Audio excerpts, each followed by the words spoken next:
అంబర్పేట్లోని బతుకమ్మ కుంటను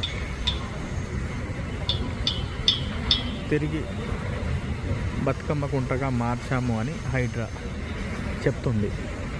గతంలో బతుకమ్మ కుంటగా ఉన్న ఈ ప్లేస్ని పూర్తిగా కబ్జాకి గురైంది అనేది హైడ్రాతో పాటు ప్రభుత్వం చెప్తుంది.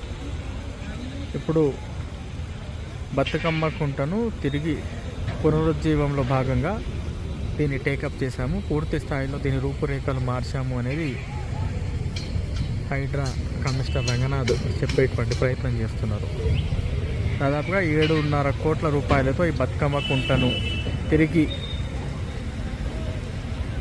బతుకమ్మ ఆడుకునే కుంటగా తయారు చేశామని వాళ్ళు స్పష్టం చేస్తున్నారు. రేపు సాయంత్రం 6 గంటలకు ఈ బతుకమ్మ కుంటని రాష్ట్ర ముఖ్యమంత్రి రేవంత్ రెడ్డి ప్రారంభించబోతున్నట్లు హైడ్రా అధికారులు ఇప్పటికే స్పష్టం చేశారు.